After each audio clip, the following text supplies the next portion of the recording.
tayo? Okay na ba? Parang parati naman po tayo magsa-selfie ah. Pero ito, di naman ah. Parang ayaw mo. Sige na, selfie tayo. Ito oh, nanda ko lang cellphone ko. Isa pa. 1, 2, 3, smile.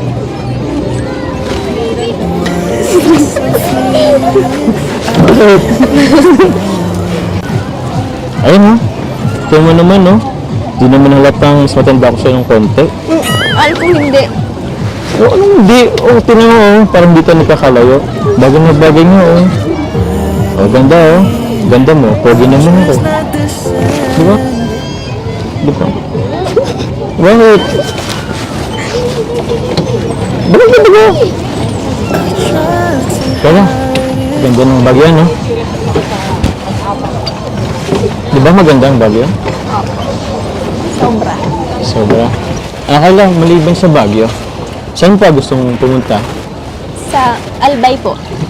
Albay? Opo. Saan pa? Yun po talaga yung pinaka-gusto kong napuntahan. Ah, sa Albay. Sayang. Albay pa lang gusto mong puntahan. Pumunta na din yung mga angels eh. Siguro next time. Marami pa naman next time. Okay lang ba yun kahit ano? Basta kasama ako. Sige po. Ayos lang? Sige. Next week? Ay, dito ba? Sige, asa dito sa Bicol. Labas tayo ng Bicol. Saan mo pa gustong pumunta? Sa Cebu. Cebu? Opo. Ah. Sige, sige. Pwede din naman. Kasi sobrang layo din po. Ano Carla? Alam mo naman siguro ano? Ano po? Na crush kita.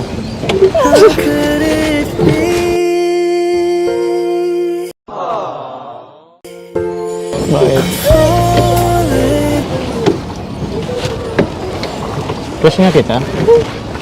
Ba't ganyan lang?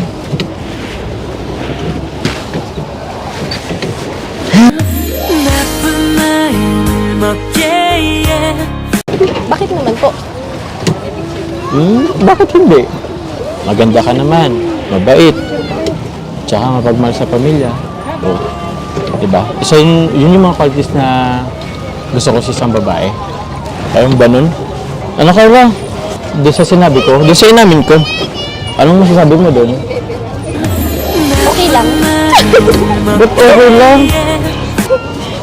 So yun mga kalingap, talagang nagtapat na ng pagtingin si Jomar kay Carla. Pero yun nga, napatawa na lang si Carla. Siguro siyempre babae naman yan.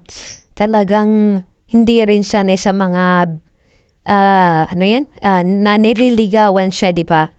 So kahit ikaw, matatawa ka na lang na mahihiya, yun. Normal lang yan sa ganyan na reaksyon ni Carla. Tsaka halatang halata naman na parang nahihiya pa rin siyang nakikipag-usap kay Jomar. Ayan, hindi siya sanay na may kausap na ibang lalaki, diba? So, ayan, sana balang araw maging comfortable siya kausap si Carla, diba? And yan nga talagang nakakakilig yung pagpunta nila sa dyan sa Baguio. Yung mga ginawa nila, yung bawat usapan nila, talagang sinadya talaga ni Kalinga Prab na magkaroon sila ng moment para naman makapag-usap sila ng masinsinan. Diba? So, sinulit-sulit nila at talaga naman hindi nila nabigo ang mga viewers kasi ang daming nag-aabang sa Jomcar. Kay Taco ay nag-aabang na rin sa kanila. So, yun, ganyan nga, naglakad-lakad pa sila sa kalsada ng gabi. Yan talagang sinulit talaga nila yung Baguio. Ang sarap maglakad-lakad dyan sa Baguio kasi malamig. Opo. Tsaka presko yung hangin dyan. Talagang ang sarap bumala paggabi. So, yun lang po. Ang aking video ngayon na yan. Sana sa mga hindi pa naka-follow sa akin, mag-follow na po kayo. And subscribe po ang aking channel para lagi po kayo updated sa ating mga bagong video. So yun po, maraming salamat at wag po natin kakalimutan ang sa channel po ni Kalinga Prab at Edna at Kuya Bal. Maraming salamat at sa buong Team Kalingap.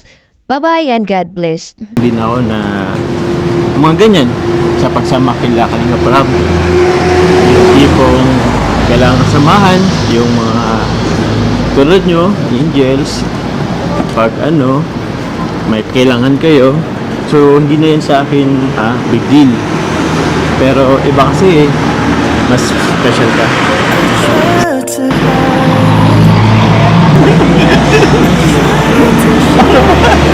Narinig mo ba yung sinabi ko? Ano nga po? Yung special ka. Ipapangan. Tara po. I'm falling for you. Teka lang ha. Sip mo na muna to. Sip lang muna to. Bago tayo tumawid.